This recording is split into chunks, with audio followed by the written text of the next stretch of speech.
Hi there, Cosmic Family. My name is Shehleal in this incarnation. So today I'm going to talk about the reprogramming of violent behaviors because this is a wound that many people experiment because, as I said before, there's many wounds in the unconscious collective that we choose to incarnate here in this life in order to heal them. So I'm going to tell you my own story just to put it as an example. And I asked permission before to my mother before I recorded this video in my Spanish channel. And well, I already told you that I didn't, my father wasn't there, wasn't what we call in this society an absent father, but I met him when I was an adult, and I could see the gift that the absence was, because his absence, because he is a narcissist. So I could understand how that was very beneficial for me and for my education. So my mom, of course, it's a person with a lot of trauma, because only a person with so much trauma is attracted by narcissists or psychopaths, because they read all the wounds in their victims. I already told you that persons that people that are linked to them, they are not victims, they are given their energy, and we have, when we are having a bond with them, we have a lesson to learn about self-love, which doesn't exist in first place, because that's the only way that we can attract somebody who is not capable of love. So let's go back to the story, and let's go back to the theme of today. My mother was raised in a very, very unsafe environment, because she was abused several times in her childhood and in other parts of her life.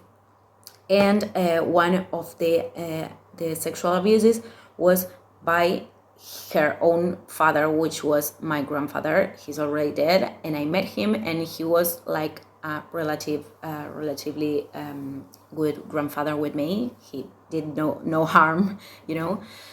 So my mother was abandoned by her mother, my grandmother, which I never met, and she's already dead too. So she went through many difficult things. She was kicked out of her own home when she was 15 years old. So she was like she went through her own life in a very survivor mode, you know. And when she became pregnant of me, of course, she didn't heal any of these wounds. So I incarnated with them all, and some of them I repeat the cycle. I repeated the cycle, like I told you before. So these things were part, of course, of my own experience, and the relationship with her was very, very unsafe too at one time, because she did not have resources. She was a woman that came from the country, and she couldn't go to school. Beyond, I think school is not the best institution for children, but she didn't have access to the resources of intellectual comprehension, I mean. And but she has this inner knowledge, you know. She is a connected person now, and although we are in different parts of the process, we got much better in our relationship, because she was a violent mother once. And with violent, I mean, this is very normalized at times, that in the upbringing of children.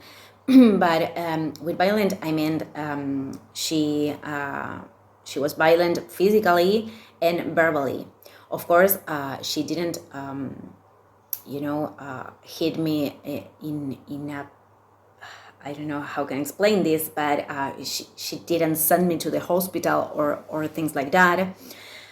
But it still was very out of balance. I grew in an unsafe environment too, because she didn't have resources to do it other way.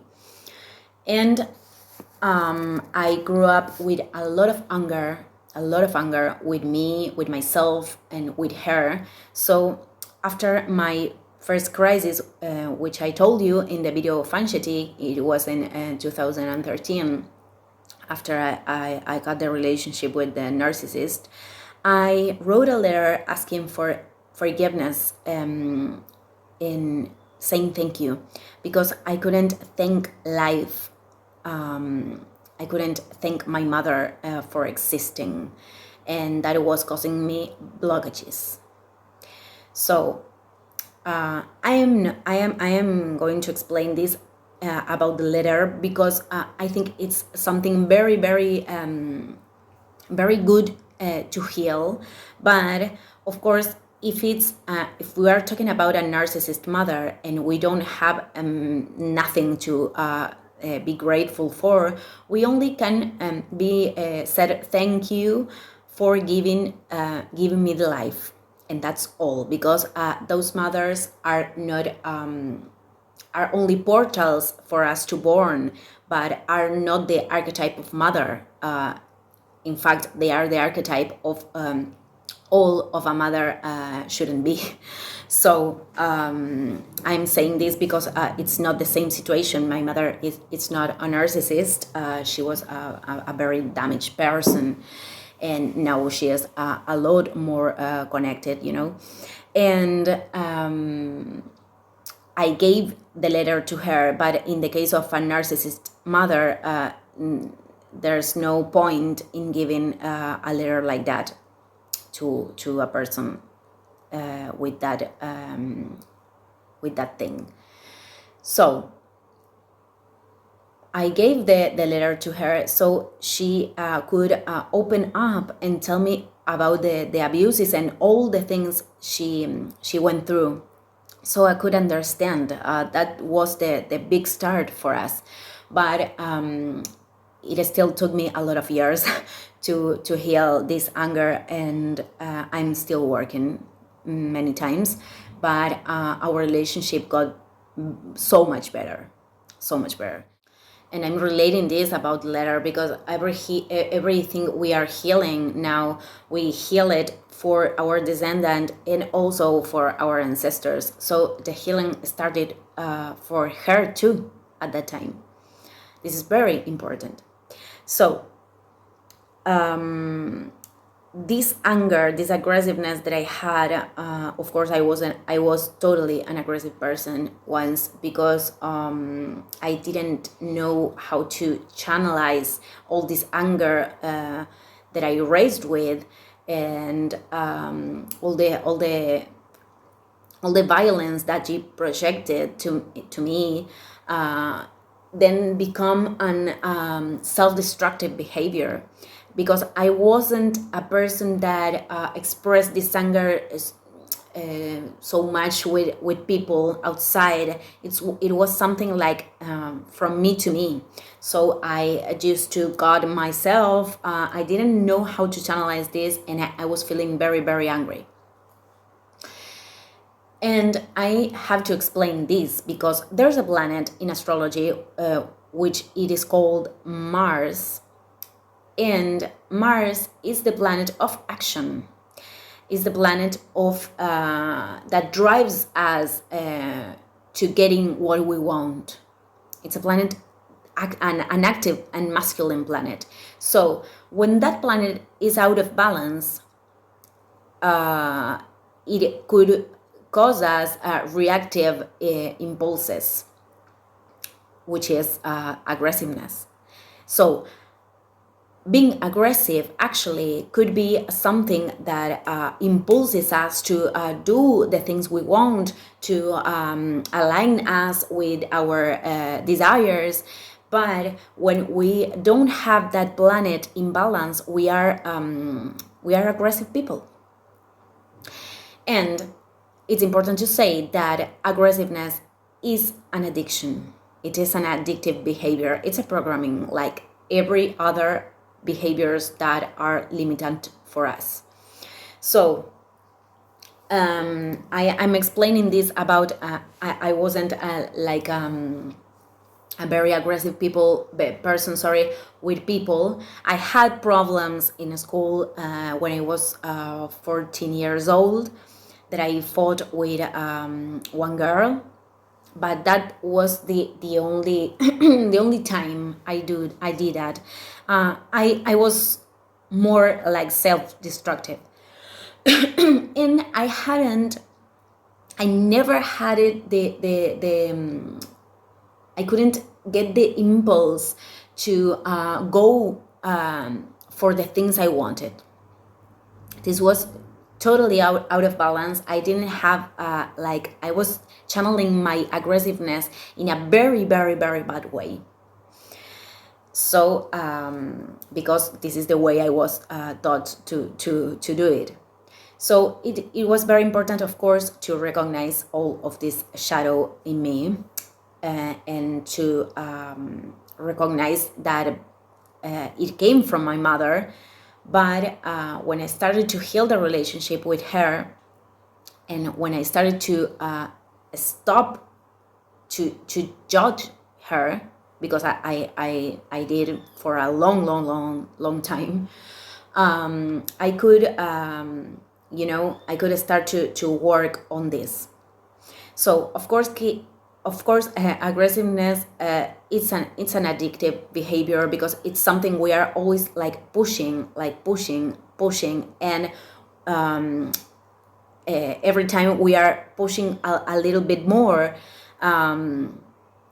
it's getting out of control. It's like every addiction, like drugs, like thoughts and bad thoughts, like everything. And this is very linked to depression, but I am going to do other video explaining about this, because depression has this passive aggressive behavior too.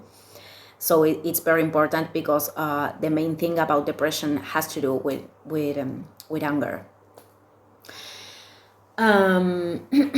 So this is something we are pushing every time. So we have to work on keep observing us and the thoughts that are impulsing us to go to those places and to react to people in a way that it's not useful for anybody, and it's not beneficial for anybody.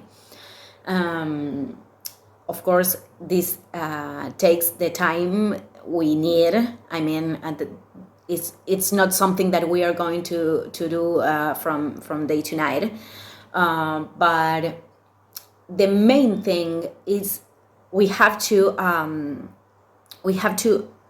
put this energy in things that we want. We have to create as objectives and start to accomplish them, because we can't repress energy of action. I mean, aggressiveness it's really something that we that it's not bad. We can go with a lot of impulse to do something that we really want. For example, I can't wake up every day with all the impulse of making this video and to share the things that I learned in my own experience. So it's really important to keep that energy alive. We can't avoid that energy, and it's not health to do it. But when it is out of balance, we are not accomplishing things. We are putting the same energy in things that we don't want and that are not beneficial for us. But this is again an addictive behavior. So like every other addictive behavior, we have to be the archetype of father to us, which is have discipline, restrict ourselves voluntary. If we are in a situation, if we are discussing with somebody and we are starting to shout, we have to stop there. We can keep shouting, and we can't allow other people shout to us, because we are allowing this energy enter, and we have to leave that situation and breathe and or go for a walk. We know when we are started to boil, and it's not healthy for anyone to have this kind of bond with people. So this is something that if we are aggressive people, if we are out of balance and we always are acting this way in an impulsive way with people, there's no magic in that. The magic appears when we are putting the steps in the material plane, but there's no magic. This is not something that we are going to transform from day to night. This is something that takes work. So we're going day by day, but the main thing for me, it's important to focus on the things that we want to accomplish. And of course, it's important to review the inner dialogue, because if we are talking out to ourselves like I don't know, if we make a mistake and we say, oh, what a stupid person, or stop talking to us like that. Stopping to talk to us like that is a very, very important thing. Just like and if we do that, I always say, for example, I cancel this and I replace it with a phrase with more, with more love to myself. We have to change the inner dialogue, and of course, this will lead to change many things, because if we are surrounding us with manipulative people, we have to of course leave those kind of relationships, because they are not helping us. It's like every addictive behavior. When you are leaving drugs, you have to leave people, you have to leave places, because they are not helping to keep evolving. This is the same way. And if you are surrounded by people that are feeding this energy of aggressive, out of balance, it's not healthy to continue with those relationships, of course. So the main thing, I think, is to find the root of our anger always, because emotions are not something bad. Emotions are there just for showing us what we need. And many times anger is showing us that we are not in the path we should, that we are not doing things that are fulfilling us, and that anger, it's not a bad emotion. It's only emotion, and we can channelize in better ways. We don't have to be aggressive with people always. We can just taking accountability of what is rooting that emotion and just change the things.